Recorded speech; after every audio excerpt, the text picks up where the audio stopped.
Right now, the day's biggest news stories from a Vegas perspective. This is the Vegas Take with Sharp and Shapiro.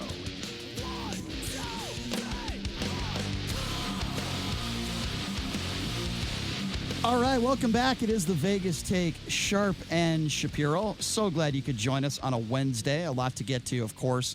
We're going to continue to cover these impeachment inquiry hearings. But, the guy on the line with us right now, I love this guy. He was a fantastic mayor here in Las Vegas. Of course, we all know his wife, Carolyn Goodman, who was just on our show last week. The great Oscar Goodman joining us right now on the line. Oscar, thank you so much for joining us. Appreciate it. It's great being with you, Brian. Am I glad that I didn't agree to drive up there in this horrendous rain? We don't get a lot of rain in Vegas, Oscar, do we? But it does. No, we don't. As a matter of fact, most people, it was interesting. I came over to my little office today at the Convention Authority, and I had a meeting here with a young fellow who was doing a paper for his school, and they were supposed to meet me here at 8 o'clock. Well, I come in at about 12 minutes of 8, and the entire parking lot was empty. I said, oh, wow. Is it a holiday? And people don't know how to drive in the rain here. They just don't. No, they don't. It's the people worse than anything. It's You're right. Unbelievable. Oscar, I have so many questions to get to with you in a short period of look time. What's happening on the TV now with I know. The impeachment hearing? It's very interesting. Well, okay. Well, let's start there then. My opinion, Oscar, is that this is very serious with the stuff that Sondland is talking about. I don't know what your position is on this when it comes to Donald Trump. I do think this is very serious. I don't think this is good for Republicans. I think the country is suffering for this. What do you make of this impeachment inquiry? I think there's two different types of Republicans. There are the Republicans that are reasonable, that say, well, this might not reach to impeachment, but it's certainly inappropriate. And then there's other Republicans that are calling this a circus, a charade. What do you see? I don't see it as a charade. I'm glad that it's public. I really, unless it's for security reasons, I can't see why the depositions, as they call them, would be held privately. But it wasn't as though the Republicans were being barred from attending. They just chose not to attend, many of them, during the deposition period. But today, just in passing, I turned the TV on and I saw Sondland testifying. I got to be quite frank, he threw the president under the bus. He certainly did, yeah. You're right. And everyone else in the administration, right? He's talking about Pompeo knowing about this. He's talking about the whole world. Yeah. He said, the whole world except us. Yeah. Brian, you and myself, we had no idea this was happening. But yeah, exactly. The whole world apparently knew this was happening. But, you interject Giuliani into the mix. There's no telling what kind of mischief was being created. Well, what do you think happened here? You've represented some people that have been involved in some mischief. I wouldn't want to speculate. It's such an important decision. I appeared representing our federal judge. Sure. Back at the end of the last century, before the United States Senate, we had an impeachment hearing. I think it was the first impeachment hearing of the century as far as a judge was concerned. And it was an awesome experience, of course, being in that spot. But everybody took it seriously. We tried to pave new law because it was so amorphous as to what are high crimes and misdemeanors, right, and whether or not this is a trial, whether rules of evidence apply, whether or not the entire Senate had to sit in judgment, or they could defer it to a committee, which then made a report to the Senate. So there are matters of first impression all the way down the line. But the one thing I could say is that some of the senators took it very, very seriously, and others were pretty cavalier about it. And it was very disappointing to me in the sense that I was making the closing argument before the entire Senate, and the testimony that had been taken during the trial or hearing, whatever you want to call it, the proceedings, had been placed in a booklet. And the presumption was that all of the senators would have read what's in the booklet because they were sitting in judgment of that. That was the facts as brought out during the hearings. My closing argument weren't the facts, but I would look around, and some of them had never broken the spine, so to speak, of these books, and I knew they hadn't read it, and they treated it like it wasn't an important matter. But of course, it was very, very important. And you know what? Sadly, Oscar, I think there's a lot of, I guess you could say, comparisons to what's transpiring today. I think there is. I think some of these folks are half asleep. Yeah. But to me, the testimony of all the parties, whether they're pro the president, anti the president, I see it as riveting. Maybe it's my background as a lawyer. No, I do too. Oscar, make no mistake about it. I do too. It certainly makes for good radio. If you're just joining us, we're speaking with former mayor of Las Vegas, Oscar Goodman. Okay, Oscar, let's switch topics here real quickly. We had your wonderful wife, Carolyn Goodman. She is wonderful. Yes, she is. I have a tremendous amount of respect for her and you. You know that. I do. And she came on our show last week, and obviously you know what we spoke about. We spoke about this new homeless ordinance where you can be fined up to $1,000 and possibly up to 6 months in jail if you're in certain areas living on the streets. So you've had issues. Well, you know, that's not accurate. And you're too smart. You sound like some of these Democratic candidates who came into town and well, set me straight. Yeah, that's a very valid point, Oscar. I agree. Without ever having read it. I mean, that's typical. Set me straight. Set me straight. Well, very simply, it's not a question of, that they're homeless on the streets, that they're being arrested for a misdemeanor and perhaps jailed or fined. That's not it at all. What they're trying to do is they're trying to tell these folks, first of all, if there isn't a place for them to go, then it's a timeout. There's a moratorium.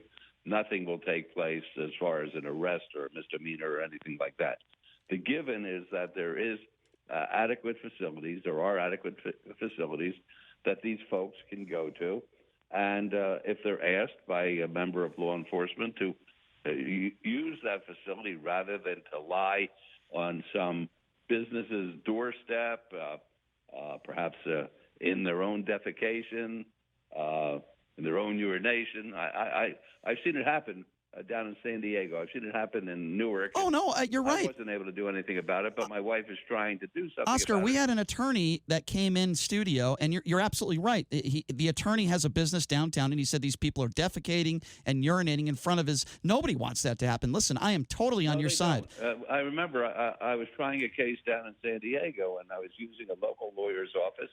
And every morning I had to battle my way through these they were descriptive little bugs that were flying around because of the unsanitary conditions that were caused the night before in that doorway. And I'll tell you, maybe San Diego didn't care about it, but we in a tourist hospitality community better be very careful as to what kind of experiences people have when they try to utilize our streets to get from one venue to another, because that's what makes this city a great place to live with the tax dollars that are raised as a result of these visitors coming here. And if you drive them away, even subtly, that's not going to do us any good. So Carolyn reached out, and this is the beginning, the first step, really, of hopefully a program that, number one, mainly will get these homeless people some help. You know, the thing that disturbed me the most when I was the mayor is that every time you try to help one of these souls, and they wouldn't come across the street from the Four Master Lane place where they had their little tents up, across the street to Catholic Charities, they just wouldn't walk across the street. Mental illness. You told them there was a bed, there was food, there was clothing, there were jobs waiting for them. They had no interest in that at all. And you saw that many of them had emotional or mental problems.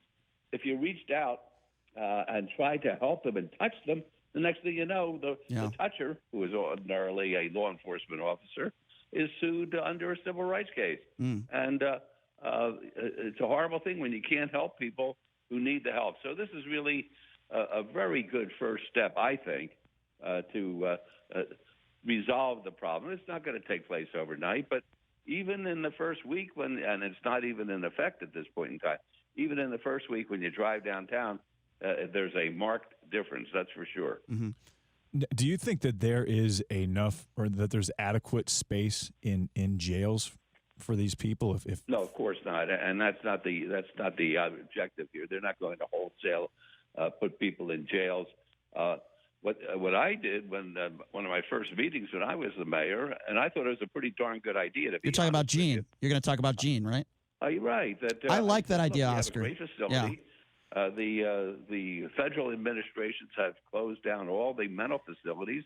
Why don't we send these folks out to Gene? I agree. Just take down the bars. Then it's a building. It's not Oscar, it's not, I've talked about this, Oscar, for the last 2 weeks. Your idea, and for those of you that don't know, Oscar's sorry to interrupt you, Oscar, but he's talking about busing some of these homeless people to this place that used to be a jail facility in Jean. It's not a jail anymore. These people could get a bed, they could get possibly mental help, they could get food, and keep them in there and get them the help they need until they're ready to get back into society and get on their own feet. You know what happened, Brian? Yeah. The day after I said it, the headline in the newspaper, this brilliant RJ that we rely upon, the headline in the stupid paper was, "Mayor wants to send homeless to prison." Oh, Jesus. Can I ask you this, Oscar? The newspaper should try to help us make this a better community. Oscar, can I ask you about that? Some effort. Yeah, that's terrible. Oscar, can I ask you about that? Because we've had our issues with the Review Journal as well, and I know you have, and I'm on your side. I think there are some good people there that I'm friends with. Some good people everywhere. But there are some real morons. Like the president there. Yeah, you're right. There are some real morons that work at the RJ also. For example, if I go on the radio and I criticize one of their writers, sports writers even for that matter, they'll ban people from coming on our show. They can't be questioned. Well, it's absurd. This way, if one of those people are banned and you need somebody to come on, I'll come on. I appreciate that, Oscar. Thank you. No, because they've given you a hard time over the years too, and I thought a lot about the articles. I could care less. It all started. Of course, they were very critical of my clients, and that's fine. The First Amendment is very, very important, and they have a purpose, and it's important to advise the public as to what's happening. But when I ran, it's funny. I ran for mayor. I filed on a Friday, the last Friday you could file. Went down to my driveway on Sunday and picked up the stupid newspaper and opened it up, and the editorial was, in bold black letters, "Anybody but Oscar for mayor." Oh, jeez. Well, not anybody. You know what it is, Oscar? Because you don't kiss their ass. That's what it is. No, I don't kiss anybody. Well, I know, and that's what I appreciate about you. And I think you're fair. But I mean, why should we kiss anybody's ass? If we disagree with somebody, we should be able to talk about it. And Oscar, how is that title not considered libelous? Libelous? Yeah. Oh, what are you going to do? File a lawsuit against them, and they have unlimited funds to fight it? I'm a great believer. Don't ask for civil lawsuits. It ruins your life. It eats you up alive. You spend a lot of money. It's one thing if you have a problem, you have to go into a criminal court system. Then you have no choice but to do the best you can. But I'm a great believer in looking at today and tomorrow, not at yesterday. No, I agree. I agree. You fellas have to be more interested in the libel and the slander aspects of it. But look, that's their opinion. Anybody about Oscar for mayor, the worst. San Francisco. Well, I would next week. I would certainly disagree with that. I'd also say your steakhouse over there, Beef, Booze, and Broads, is one of the best in town as well. I figured I would throw that in there. It's really good. I love it. Good. The food's great. It is fantastic. If you're just joining us again, it is former mayor of Las Vegas, Oscar Goodman. Okay, let's talk a little bit about gun control because, as you know, it was a horrible tragedy, the October 1 shooting. It's amazing, Oscar, isn't it, that it was a few years ago, and some people, not all, and I know you don't, but some people forget. And we talk about. They do. They do forget. As a matter of fact, we just lost one of the attendees, I guess, yesterday. Oh, no, that's horrible. I didn't know that. Yeah, that's 59. Oh, that's so horrible. I'm so sorry to hear that. I did not know that. I wanted to ask you. She had, she probably had a fairly miserable life afterwards. She was. Oh gosh. She was paralyzed. As I understand it, living in a home type environment. So, sometimes it's a blessing. Yeah, I am so sorry to hear that, and there's plenty of families that are still struggling, and plenty of those injured that their lives will never be the same. Let me about it. Well, it's something that you never forget. Absolutely, you can't forget it. Of course not. So, Oscar, let me ask you about this. MGM Properties has decided to turn that parking lot where the Route 91 festival happened into a pay-to-park for the Raiders. Now, my take on this was they should have put together some sort of memorial first. And I'm not even sure that should be a pay-to-park. It's not like MGM Properties are losing money everywhere left and right. I thought it was inappropriate. I thought what they should have done is made it a memorial. We're talking about the biggest mass shooting in American history. And then a few years later, before even talking about a memorial, I know they're going to put some sort of small memorial there. But to do a pay-to-park, I mean, as the former mayor of Las Vegas, how do you feel about that?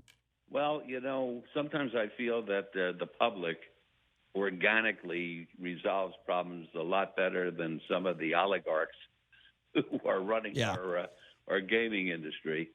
And I think it was remarkable that the little Remembrance Park in the downtown was actually constructed virtually overnight with the blood and sweat of locals who cared about these people being slaughtered by a maniac. Right. Defensive. They had no defense, and the public actually built this little park. I think that's sufficient, to be quite frank with you. Mm-hmm. All right, fair enough. I don't think it's necessary to build a monument, because they are being remembered in a more meaningful way than some piece of stone that's out in the middle of the strip. Fair enough. I respect that. Let's talk a little bit about gun control. Since that shooting, the president has gotten rid of bump stocks. I've always been a firm believer that the NRA is in the deep pocket of some. And it's amazing that Democrats and Republicans can't get together and get some things done. We had another school shooting, as you know, Oscar, last week right there in California. It's every day. It's like incredible. Every day there's an incident. Oscar, why did this not happen when I was in high school, when you were in school, and why is it happening now? And what do we need to do to change it?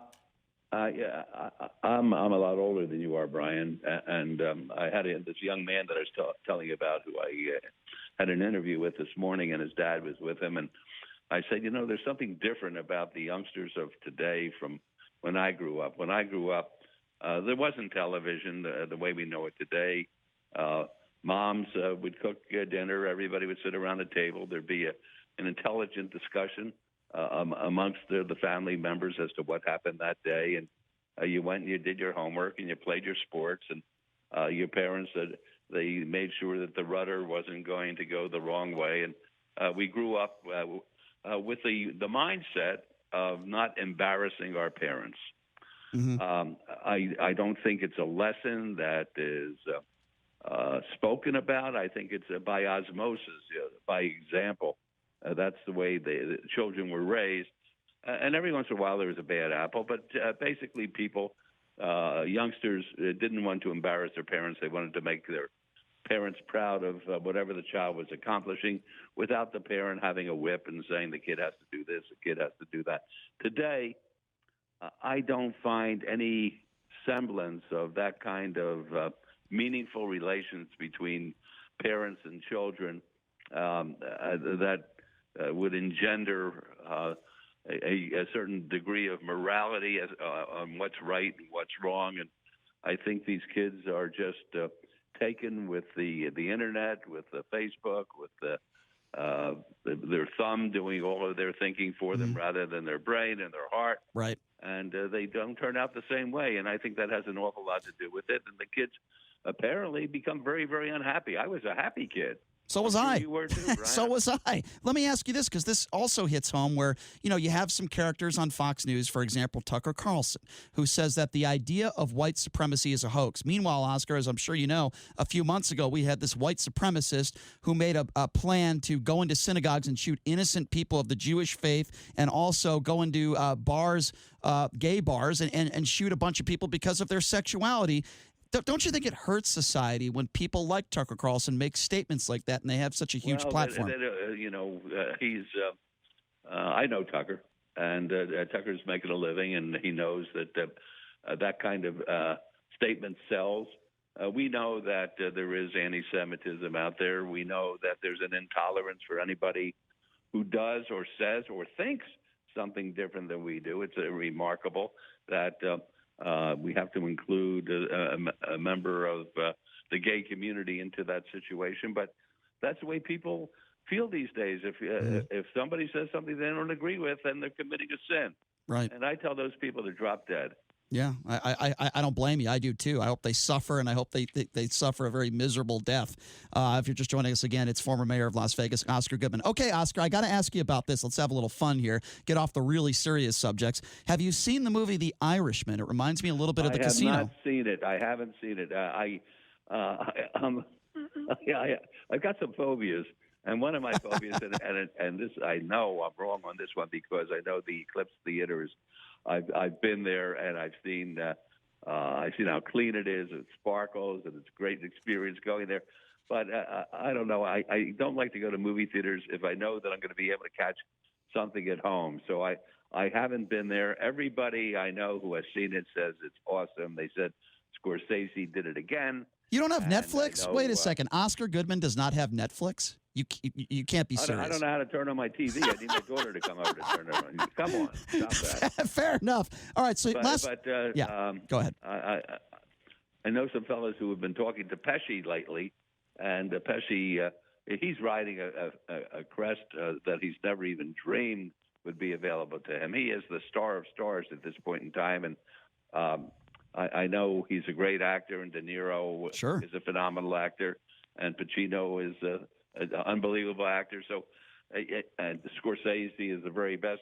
So it's impossible that it isn't a wonderful, wonderful experience to see it. I'm sure it is, and you worked. It's true or not, I don't know. I know when the book came out, people called me and they said, "Have you read this book? It's terrific." I did not read the book. I had run into Hoffa over the years and knew people who knew Hoffa and That's the like. incredible. I just didn't have any interest in why anybody would want to hurt the guy. But it's probably a great movie, and it's running the 29 days that it qualifies for Oscar consideration at the Academy Awards. And listening to people, it's fantastic. So a lot of people, I'm sure, realize this. We only got about 2 minutes here, and then we got to go to break.